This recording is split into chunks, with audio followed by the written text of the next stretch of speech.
Hello, I'm Rob Hirschfeld. I'm the Bishop of the Episcopal Church in New Hampshire. I've been here for almost 10 years. And a couple of years ago, just before COVID, I found myself in a space that was both familiar and strange. It was a summer. And I realized that I had never really disclosed to the church and to many people who knew and loved me through my years. I'm now 60, so I'm disclosing that. That I've struggled with a particular kind of mental illness almost all my life. And the particular flavor of my mental illness is depression. And I discovered that as I've sort of dipped my toe into the waters of self-disclosure of this, almost immediately, I could feel two things. I sensed two things. One was that there was a kind of relief, a kind of lessening of the burden that I have learned to live with. And just by sharing the story, just by sharing and getting my mouth around the experience, a description of the experience of depression. And part of that lessening of the burden, the lightening of the burden, was a realization that I am not alone. And that part of the sin, part of the particular jaggedness, the weight of depression is that it isolates us. It is a pain. It's a particular kind of pain. And I'm going to describe how I experience depression, and I'll do my best to describe what it feels like to be depressed.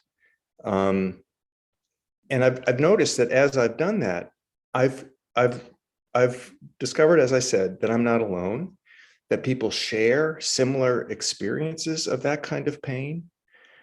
And that in fact, and I've done this I've had opportunity at the end of church services where I visited when people have asked me, so what are you working on? What are you writing about? And I would sort of tentatively say, well, I'm writing a book about depression, and specifically about how I've come to think about my own depression. And then I've asked, is there anybody in this room who has either experienced depression, anxiety, or mental illness of any kind, either directly, personally, in themselves, or they know somebody, they're living with somebody, or they're related to somebody who has? And invariably, in the 20 or so congregations where I've had these discussions, every hand goes up, 100%. And that is just startling to me.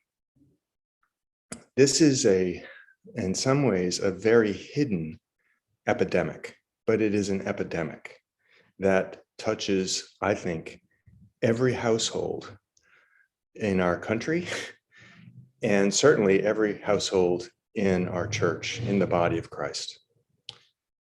That we don't talk about it says to me that it is laden with a stigma.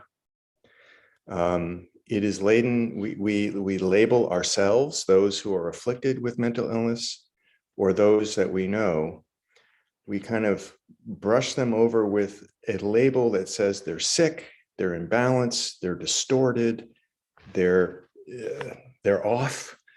And then having thus labeled ourselves and others, we can then easily dismiss them and not treat them with that quality that we all promise that we would see each other with the dignity of God.